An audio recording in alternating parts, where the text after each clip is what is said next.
Hi అండి. Welcome to my channel. ఈరోజు ఈ వీడియోలో ఇంకొన్ని మనీ సేవింగ్ టిప్స్ చెప్తున్నాను. వీడియోని స్కిప్ చేయకుండా చివరి వరకు చూడండి. అప్పుడే అర్థమవుతుంది. మనీని మనము ఎర్న్ చేయడానికి ఎంత కష్టపడతామో, అలాగే సేవింగ్ చేయడానికి కూడా అంతగా కష్టపడాలి.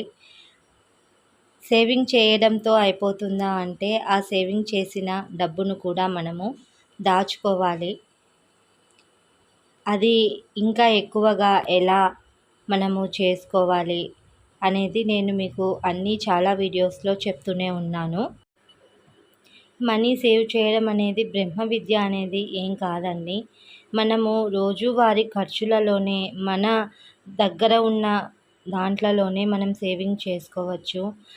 మనము తెలీదు, మనకి ఏదన్నా సిచ్యువేషన్ వచ్చినప్పుడు పెట్టేస్తాము, దాని గురించి ఆలోచించము. ఆ సిచ్యువేషన్నే మనకి ఇంపార్టెంట్. తర్వాత మనము రియలైజ్ అవుతాము. అట్లా మనము చాలా మనీ అనేది వేస్ట్ చేస్తూ ఉంటాము. ఎక్కడ మనం మనీ వేస్ట్ చేస్తున్నాము అనేది మనము డిటెక్ట్ చేస్తే మనీ సేవ్ చేయడం చాలా ఈజీగా చేసుకోవచ్చు. ప్రతిదానికి సరే ఒక ప్రణాళిక అనేది అవసరము. సో దీనికి కూడా మనం ఒక ప్లానింగ్ అనేది చేయాలి. నేను ఫస్ట్ టిప్ ఏంటంటే, వేస్టేజ్ని మనము ఐడెంటిఫై చేయాలి. అంటే వేస్టేజ్ అంటే మనం ఏదన్నా వస్తువులు తీసుకుంటాము, ఆ వస్తువులు మనకి అవసరం అనుకొని తీసుకుంటాం, ఫ్యూచర్ యూజ్ ఉంటుందనేసి తీసుకుంటాం. తర్వాత అవి పక్కకు వేసేస్తాము. అలాగే ఫుడ్ విషయంలో కానీ దేంట్లో అయినా సరే బయటికి వెళ్తాము, పిల్లలు సడన్గా అడిగేస్తారు, ఆలోచించకుండా వాళ్ళు అడిగినారు కదా అనేసి టాయ్స్ అవన్నీ ఇప్పిస్తాము. సో అటువంటివే ఎప్పుడో ఒకసారి అయితే పర్వాలేదు. ఒక 20, 30, 40 అనేసి మనము చూడడము. అవే మనకి జమ చేసుకుంటే అవి మనకి 1 మంత్ చూసేసరికి 1000, 2000 అవే చిల్లరనే మనకి కనిపిస్తుంది. సో అంత వేస్టేజ్ అనేది మనం చేస్తున్నాము. ఇటువంటివి చిన్న చిన్నవి మనము ఐడెంటిఫై చేసి వీటిని కంట్రోల్ చేసుకుంటే మనీ చాలా ఈజీగా సేవ్ చేసుకోవచ్చు. నెక్స్ట్ టిప్ వచ్చి, చిన్న చిన్న వస్తువులను అవసరం లేకుండానే కొంటూ ఉంటాము, తెచ్చి ఇంట్లో పెడుతూ ఉంటాము. అది ఆల్రెడీ నేను ఇందాక మీకు వేస్టేజ్ దాంట్లో చెప్పాను ఎలా ఏంటిది అనేసి. అలా మనము తెచ్చిపెట్టి మళ్ళీ మనం ఫెస్టివల్స్ అప్పుడో, మళ్ళీ ఏదన్నా ఫంక్షన్ అప్పుడో ఇల్లు అంతా సర్దుతాం కదండీ! అప్పుడు మళ్ళీ అదంతా డస్ట్ పడి మూలన పడి రస్ట్ పట్టిపోయి ఉంటుంది. మనం దాన్ని అసలు యూజ్ కూడా చేసి ఉండము. అటువంటివి మళ్ళీ నెక్స్ట్ మనము చెత్త వాళ్ళకి వేసేస్తాము. అలా ఇది చిన్న చిన్న ఒకటి చిన్న వస్తువు అని తెచ్చుకుంటాం. అలా మనకు తెలియకుండా ఎన్నో వస్తువులు తెచ్చుకుంటాము. ఇలా మీకు కూడా జరిగి ఉంటే కామెంట్ సెక్షన్‌లో అయితే పోస్ట్ చేయండి. నాకైతే జరిగింది, అందుకే నేను చెప్తున్నాను. ఏ వస్తువైనా సరే మనకు మ్యాండేటరీ, మనకు ప్రెజెంట్ అవసరం ఉంటేనే తెచ్చిపెట్టుకుంటే సరిపోతుంది. తర్వాత మనకి ఫ్యూచర్ గురించి ఆలోచించి మనీ సేవ్ చేసుకోవడం మేలు. కానీ అలా వస్తువులను తెచ్చుకొని అవి గ్యారంటీ ఉండవు, అవి పాడైపోతాయి. యూజ్ చేస్తేనే ఏదన్నా వర్క్ అవుతుంది, యూజ్ చేయకపోతే అది రస్ట్ పడి పాడైపోవడం తప్ప ఏమీ ఉండదు. అది కూడా అటువంటివి మనము కంట్రోల్ చేసుకోవడం వల్ల మనీ అనేది ఈజీగా సేవ్ చేసుకోవచ్చు.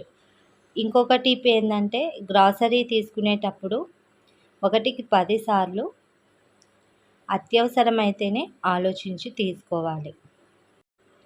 ముఖ్యంగా వేస్టేజ్ ఎక్కడ అవుతుంది అంటే, మనీ కానీ ఫుడ్ కానీ అన్నీ కూడా ఫుడ్ విషయంలోనే అండి. మీరే చెప్పండి, అవునంటారో కాదంటారో కామెంట్ సెక్షన్‌లో అయితే పోస్ట్ చేయండి. మనము ఇప్పుడు ఏదన్నా కిరాణా షాప్‌కి వెళ్తాము, లేకపోతే డీమార్ట్ కానీ ఏదన్నా సూపర్ మార్కెట్స్‌కి వెళ్తాము. ఒక లిస్ట్ రాసుకుంటాము. మనం అక్కడ కనిపించిన లిస్ట్‌లో పక్కన పడేసి కనిపించినవన్నీ తీసుకుంటూ ఉంటాము. సో అవి మనము క్వాంటిటీ మనకు మంత్లీ ఎంత సరిపోతుందో అంత తీసుకోరు. కొంతమంది ఉంటుందిలే, నెక్స్ట్ మంత్ కూడా ఉంటుంది అన్నట్టు వాళ్ళు తీసుకుంటారు. సో అది తర్వాత ఏదన్నా ఊరికి వెళ్ళడమో, ఫెస్టివల్స్ వచ్చి లేకపోతే ఎక్కడన్నా ట్రిప్‌కి వెళ్ళడమో అలా అవుతుంది. తర్వాత అవి వేస్ట్ అయిపోతాయి. వాటిని వాడక కూడా ఉండొచ్చు. సో మనకి ఎంత క్వాంటిటీ అవసరమో, ఏవి అవసరమో అవి మాత్రమే తీసుకోవాలి. ఫుడ్ కూడా మనము మళ్ళీ ఉంటుందిలే అన్నట్టు ఎక్కువగా వండుకోవద్దు. ఎంత క్వాంటిటీ సరిపోతే అంతే వండుకోవాలి. వేస్ట్ మాత్రం చేయొద్దు. సో ఇటువంటివి మనము ఒకసారి గమనిస్తే వీటిలలో కూడా మనం సేవ్ అనేది ఈజీగా చేసుకోవచ్చు. గ్రాసరీ తీసుకునే ముందు ఫస్ట్ మనము ఒక లిస్ట్ అనేది తయారు చేసుకోవాలి. అది చాలా చాలా ఇంపార్టెంట్. మనము ఏది మర్చిపోయినా సరే ఆ లిస్ట్ తయారు చేసుకోవడం మర్చిపోవద్దు. ఫస్ట్ మనం కిచెన్ నుంచి రావాలి. కిచెన్ సామాన్ ఏమేమి కావాలి మనము చూసుకోవాలి. ఫస్టే ఏమున్నాయి ఏం లేవు అని ఫస్ట్ చూసుకొని కిచెన్ సామాన్ రాసుకోవాలి. తర్వాత పూజ సామాను, తర్వాత బాత్రూమ్కి సంబంధించినవి, నెక్స్ట్ వాషింగ్ పౌడర్స్ అటువంటివి, సబ్బులు, అలా అన్నీ ఒక్కొక్కటి మనం రాసి పెట్టుకుంటే హోల్సేల్లో తీసుకుంటే చాలా బెటర్ అండి. ఈ డీమార్ట్ కానీ అటువంటి డీమార్ట్‌లో కూడా కొంచెం రేట్ తక్కువగానే ఉంటుంది. విజేత, పెద్ద పెద్ద సూపర్ మార్కెట్స్ అలా ఉంటాయి కదా! వాటిలల్లో ప్యాకింగ్‌కి కూడా కలిపి రేటేస్తారు. సో హోల్సేల్‌లో తీసుకుంటే క్వాంటిటీ కూడా బాగానే ఉంటుంది. నెక్స్ట్ క్వాలిటీ, క్వాంటిటీ 2 బాగుంటాయండి. ఒకసారి నేను చెప్పిన విధంగా మీరు ట్రై చేసి చూడండి. మీకే అర్థమవుతుంది. నెక్స్ట్ టిప్ వచ్చి షాపింగ్స్. కొంతమంది మంత్లీ చేస్తూ ఉంటారు. ఇంపార్టెంట్ అవ్వకున్నా సరే. సో అటువంటివి మనము మంత్లీ షాపింగ్ అనేది తగ్గించి మ్యాండేటరీ అప్పుడే ఆ మంత్లీ మనం ఖర్చు పెట్టే మనీని సేవ్ చేసి మనము ఏదన్నా ఫెస్టివల్స్ అప్పుడు కానీ అలా మనం తీసుకోవడం వల్ల మనీ అనేది సేవ్ అవుతుంది. ఇప్పుడు మనం ఒక మంత్లో ఒక 2000 పెట్టి తీసుకుంటాం. మళ్ళీ నెక్స్ట్ మంత్ అట్లా మీరు మంత్లీ 2000 అలా మీరు సేవ్ చేసుకోండి. అది మీకు 6 మంత్స్‌కో లేకపోతే ఎప్పుడన్నా ఫెస్టివల్స్, ఫంక్షన్స్ అలా మ్యాండేటరీ అన్నప్పుడు తీసుకోవడం వల్ల మీకు మనీ అనేది సేవ్ అవుతుంది. అలాగే బట్టలు కూడా మంచిగా క్వాలిటీవి కొనుక్కోవచ్చు. సో మనం ఎక్కువగా మనీ అనేది ఖర్చు పెట్టేది షాపింగ్స్, గ్రాసరీ, ఫుడ్ వీటికే కదండి. సో వీటిలల్లో మనం కొంచెం ఖర్చు పెట్టద్దు అని చెప్పట్లేదు. మనం సంపాదించేది తినడానికి. అలా అనేసి వేస్ట్‌గా మనము డబ్బులు ఖర్చు పెట్టడం వల్ల మనం ఫ్యూచర్ యూజ్ అనేది ఉండదు. ఇప్పుడు మన దగ్గర ఉన్నాయనేది అంతా ఖర్చు పెట్టేస్తే సో నేను చెప్పింది అర్థమయ్యే ఉంటుందని అనుకుంటున్నాను. షాపింగ్స్ కూడా మనము తగ్గించుకోవాలి. ఇందులో కూడా మనం మనీ అనేది సేవ్ చేసుకోవచ్చు. నెక్స్ట్ మనము లగ్జరీస్ని ఎంజాయ్ చేస్తూనే మనీ అనేది సేవ్ చేసుకోవాలండి. నేను చెప్పాననేసి అన్నీ తిండి బంద్ చేసుకొని మనము ఏమి తినకున్నా అంటే ఫుడ్‌కు మనం నీడ్స్ అనేవి ఇంపార్టెంట్ కదా! అన్నీ మనము ఖర్చు పెడుతూనే సేవ్ చేసుకోవాలి.